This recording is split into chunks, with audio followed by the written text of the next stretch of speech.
and welcome to another episode of NF2 You. Excuse me. So today we've got a really exciting episode for you. As you know, last week we ran an episode on CVS in family planning. Today we're covering IVF in family planning. Now, I do just want to give a little trigger warning out there to anyone that might find this a sensitive topic for themselves. If that does apply to you, please consider whether you should continue watching or not. But without further ado, I want to welcome the amazing NF2 Jo Ward with us today. She so kindly agreed to share her experience with IVF today. Now, for NF2, obviously there are lots of excuse me, different things involved with IVF in terms of the standard procedure. So we sort of have an almost extra section to it, if you like, using something called Pre-Implantation genetic diagnostics. And so essentially this is the only different part in IVF for NF2s, and what it does essentially is identifies the embryos that you have that are affected by a condition like NF2, and then they remove those embryos and they only select the ones that are free from NF2 and then reimplant those back into the womb. So it's totally amazing how science does this stuff. Honestly, I'm always in awe of it. And when it first started doing this process, it wasn't really available for many people, and there was a list, there's like a long list of conditions that are approved for funding for it, and NF2 is now one of them, which is brilliant. So I'm going to stop my talking and hand over to Jo. So Jo, my first question to you really is, can you tell us a little bit about IVF? Like, what is it? How does it work? Well, IVF basically takes the lady's eggs, and obviously the fella does his tampon, and essentially somebody in a lab somewhere mixes all up for you and creates embryos. Now this takes a couple of days to do, and when the embryos are big enough, they basically put them back into the womb.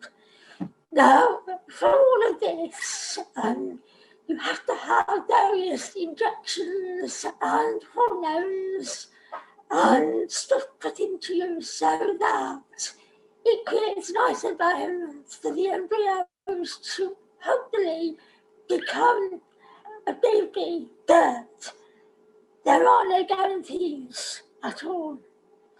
You know, because what works for one person might not work for another, and it's dependent on a lot of factors, not only obviously NF2, but age and other factors are associated with it. Essentially, that's it in a nutshell. Wow, I mean, it seems quite a long process, doesn't it? I mean, what for you made you go down the route of IVF rather than any other family planning options?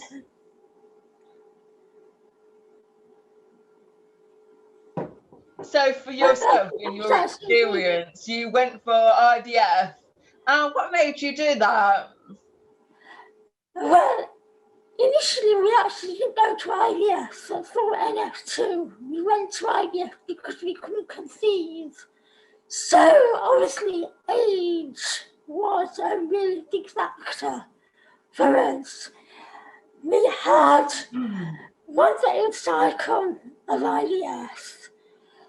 Then when we started going again, the consultants then mentioned to us about the possibility of doing the PGD for IVF.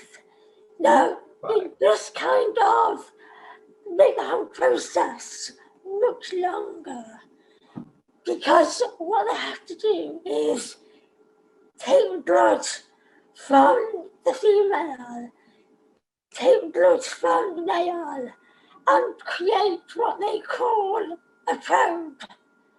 And there is special geneticist embryologists who will do all of this for you, and it's kind of all included in it in the TGD, and it can take a good few months to get that sorted. So it's kind of not something that's going to happen like that. And I think ours took 6 months just to get ready. So it's kind of having to wait for that before we get to all of the IVF stuff as well.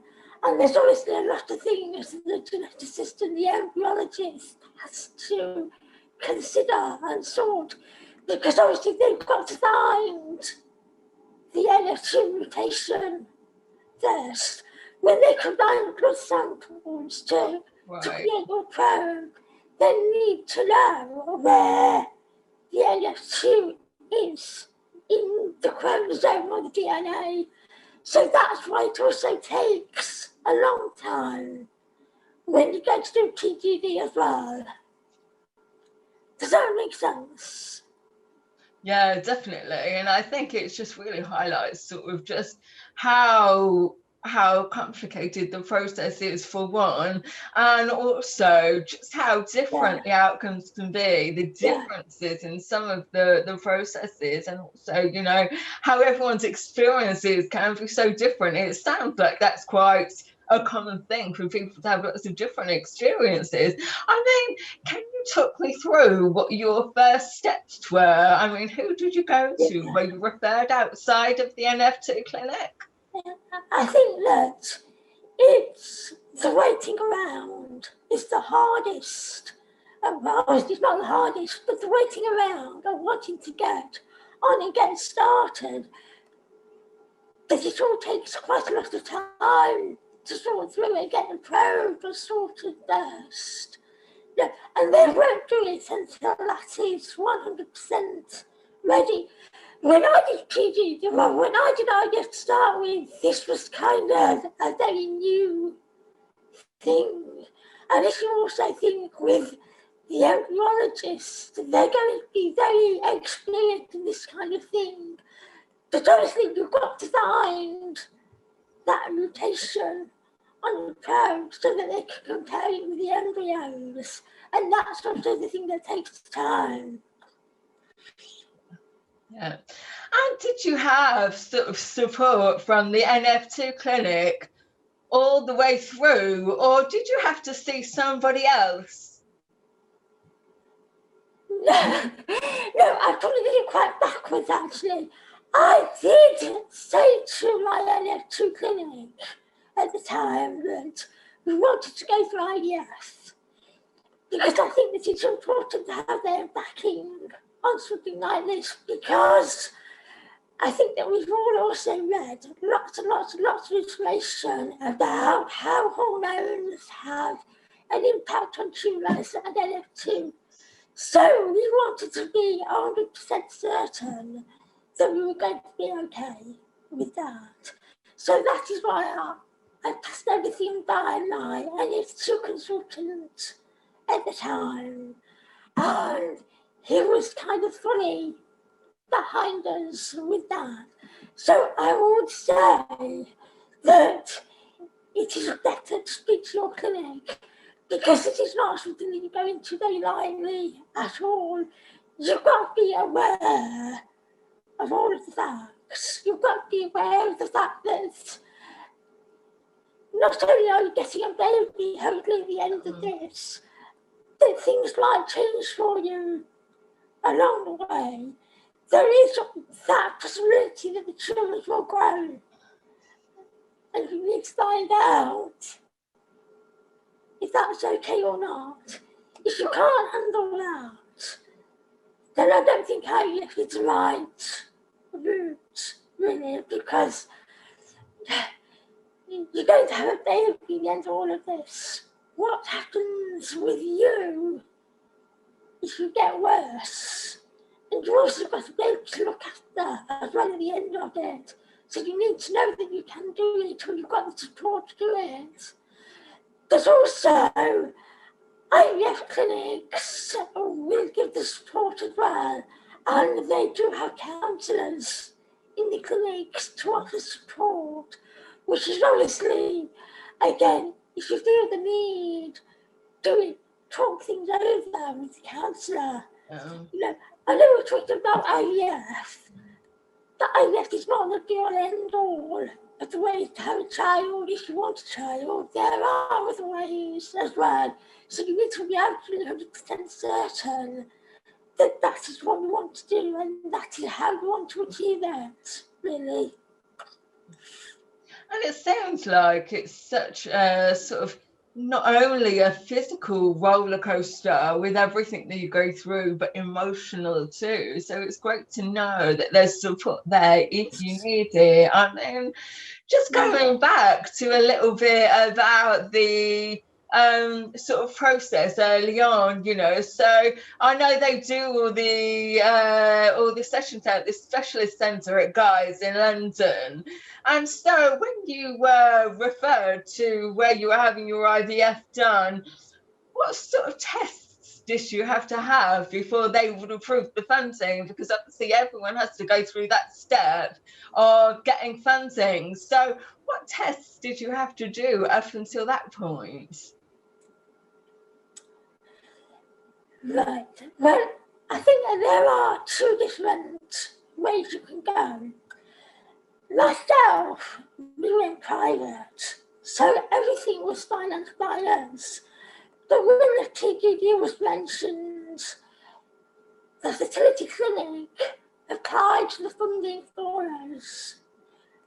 But we only got funding for the TGD, so we had to pay for the IVF, and they funded the TGD.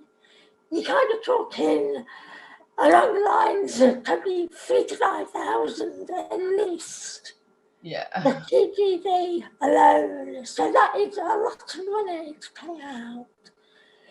The other route is an NHS fertility clinic, which they will obviously sort everything for you.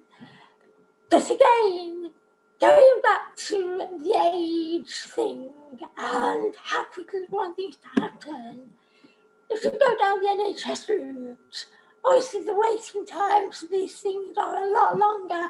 I think initially when we started on the whole thing, the NHS waiting time itself, bearing in mind we started about when I was 34, 35, the NHS waiting after that was 3 years. So if you think you're then going to be 37, 38 before you can actually start on the process, which may or may not even work anyway, it's a long time. So that's why we decided to go private. Because you're private, you are paying for everything yourself. I'm hoping that that might have changed because I am talking 10 and 15 years ago for my two. So I don't know whether that's actually all changed or not with that. Because obviously, if you're going to go private, you need a referral from TG. You need a referral from the doctor if you want to go private. Similarly, even if you want to go the NHS, somebody's going to have to refer you along the line somewhere, you know. So it's, I would say if you're actually wanting to do this, you need to do a lot of research first. It's not easy at all, you know. And again, we all have the postcode lottery with these things. Do the NHS trust you are in the fund you have to start with anyway? I don't know, you have to find it out. Because some do, some don't. Some have limits, some don't. Some say 1 cycle, some say 3 cycles. It's all different, you know. So you really do need to do the research first. And obviously, it's like we came to this a little bit older. You have to also understand that the time is ticking, you know. So it's like there's kind of some urgency to get it done and get it sorted, you know. when I had Oscar, I was 41. When I had Oscar, that is honestly, Oscar was our last ditch attempt to totally do it. If we hadn't got Oscar, we wouldn't have done it any further anymore. You know, it kind of all takes a toll because not only the length of time to get these things done, you're also, on those years, you're monitoring your NF2 as well. Because you're going to have to wait 10 years to get something. A lot can happen with NF2 in that time. You know, only for 1 year, you know. I mean, it's for something that's such an arduous journey by the sounds of it, you know, I think it's really important around, sorry, the sort of expectation side of things and managing those expectations, because like you say, you know, this is not an easy journey by far, and you have to be sort of ready with support around you to be able to go through something like that. I imagine, like you had sort of mentioned a little bit earlier, sometimes it's really lonely because, you know, you're going through this really invasive thing with your body as well. And, you know, almost, I mean, I know I'd mentioned previously about that I'd been through the initial steps of IVF, you know, and even going to like your first appointment at the specialist, they're doing your full weight, they're doing all these sort of tests in terms of what's the family history, what's this, what's that with that, and they talk you through everything, and they were sort of very clear with me then, you know, just make sure you're setting your expectations right, because this is no means a walk in the park. You know, this will challenge you in so many different ways, you know. And I think certainly with the TGD, these days there's little research on TGD, and you need to look at statistics of outcomes to clinics. I think that's quite important these days. If that clinic has got a really good track record of IVF and TGD with good outcomes, you're probably in very good hands, really. You know, like I said, when I started, it was a very new concept. There was really not a lot of statistics around at all. But I do think you need to look at the statistics and you've got a really good outcome with TGD. I have so many questions as well, you know, because one of the things that I found always a little bit curious is about what are the options if you say wanted to freeze eggs or anything like that? Is that something that they discussed with you, freezing the eggs themselves? Yes. Well, a fresh cycle. Let's go back. I think before cycles is when you have your injections to start with the hormones, the start of the cycle, the hormones are there to basically increase the number of eggs that you get. Because obviously every cycle, every month, we just get one. We just limit 2 eggs. The idea of having the hormone injections is to increase the amount of eggs that you get. Because if you get more eggs, you've got a better chance of doing something like TGD.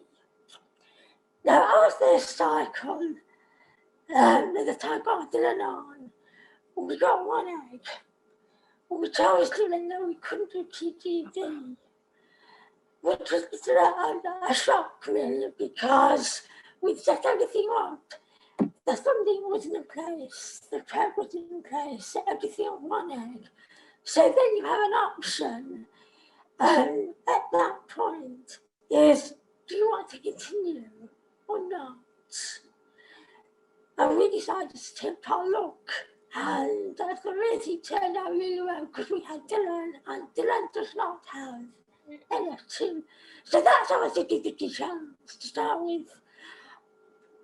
And our next, a few cycles later, we had Dylan, we had Oscar, we actually got 18 eggs, which is obviously vastly different from the first cycle. So different in that we actually ready to do TGD on that at all. But obviously, if everything was settled, we would have done TGD with that cycle. But because we've got 18 eggs, which is really quite good, they create babies with as many as they can. They create the embryos with what they can. So obviously mixing with sperm and petri dish and see what you get, really. And I think after those 18, we actually got 13 embryos, which is astonishing compared to the first round. So of those 18 embryos, what they would then do is for the TGD, they take them to day 5 or 6. Now on day 3 of the embryos, the embryologist takes out, this all sounds very simple, but I'm sure it's not. The embryologist takes out one cell in the embryo. If you think in the little dishes, you've got your one cell and it multiplies. So after day 3, you should have kind of 4 or 5 cells. So the embryologist takes one cell out and does the TGD on that one cell, comparing it to your program you had. And those that have NF2 are also discarded. Those that don't have NF2 will continue to grow. Hopefully you are lucky and you have some that do not have NF2. Because I have known people before who had TGD who had every single embryo had whatever it is they're testing for. So I think that's the other thing. You go right through the cycle, you get these nice lovely embryos, and you won't get NF2. So what do? You will have the choice, do you want to want back or do you want to discard? It really is entirely up to you if you want to do those things. Nobody's forcing you to do anything at all.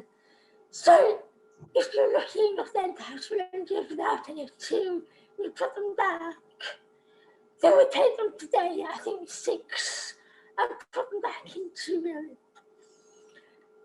You obviously might have embryos that are left after that, and you will get the option whether you want to freeze them or not.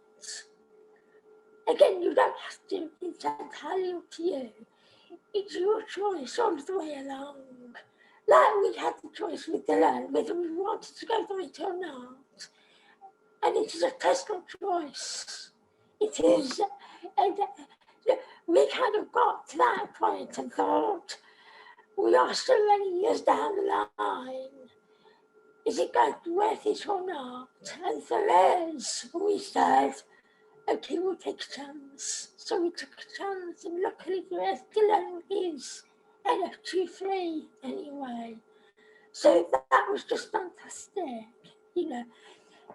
But I think you can freeze eggs, you can freeze embryos, it is entirely up to you. Because I think some people I know that have started out of skin have harvested their eggs and had them frozen to also use them later on. Again, I think is the statistics thing on fresh cycles are statistically more successful than a frozen cycle. Okay. There's like, when you start talking about it, there's tons of things to consider. Essentially, because you've got a 50% of fresh cycle success rate, their frozen success rate might tell you 25%. We don't know, you know. So there are lots of things to consider, lots of things to take into consideration when you're doing it, you know. So I would honestly say, if you get a chance to have NF2 free embryos and you have more than 2 or 3, then yeah, a threesome, you know, you never know. You never know. And obviously a frozen cycle is far easier than a fresh cycle, as far as injections are concerned, and you know, as well. Does that make sense? All of that. Wow. I mean, when you think about it, it's quite amazing what science can do now. And I'm really, really glad that you emphasized about personal choice here. And there was 2 things I picked up on. One around personal choice, because you know, for a number of people, this is and can be quite a sensitive area, but also sometimes quite a controversial area. And then the second thing about your comment on them not putting pressure on you, so that you had that space to feel like you're making your own decisions and then nobody's sort of forcing you to do anything. And I think on something as complex and as deep and as personal as this, you know, and the same for other family planning options, you know, it's so important to have that. And I think just one final thing, because we're running out of time here now, is just, I know you've given already some amazing recommendations and advice, but for specifically people who may be thinking about these as an option for themselves, or they're sort of about to start going through the process, what would be any words of wisdom you have for them? Well, I think just a lot of it is down to research. You know, research clinics, research TDD, find out how long it's going to take to do these things. Honestly, I would have started 10 years earlier if I don't know what's going to happen. I don't like being the oldest from the playground, but there you go. Yeah. And I think, honestly, the younger you are, the better chance you've got, just with IVF anyway, that's what they'd say. So I would definitely research, talk to an NF2 clinic, definitely get their backing. And again, research clinics and just make sure 100% that it is something that you definitely want to do. Because like you say, not only is it an emotional journey, it is physically, I can't remember where, the physical journey, the roller coaster that you're on is enormous. And at the end of all of this, you might not actually even get a baby. Anyway, so you need to be the thing that is a possibility. After you put all of that hard work in, you know, at the end of it, you might not even get what you want anyway. You know. Sorry. Brilliant. I mean, today has been so insightful. I feel like I've learned so much as well, and I was someone that went through part of the process. So honestly, thank you so much for being with us today, Joe, and I'm very, very grateful that you've shared your experience with us as well. So thank you very much. Just say, if anybody would like to contact me, I'm really happy to speak to them as well. Brilliant. Well, there you go, guys, straight from the horse's mouth. Any questions you have, Joe's happy to answer them. You can send them our way or put them on our NF2 patient group online on Facebook. That's it for today. Thank you so much for watching, everyone. Don't forget to go and click subscribe on our YouTube channel. It helps us get our message out much wider, and all this information will become available to a much wider range of people. Also check out our other videos. You know, we're not far off the end of the project now. By the time you're watching this, we'll be halfway through, so we've got stacks of information on videos available there. Until next time, take care and keep yourself safe. Bye now.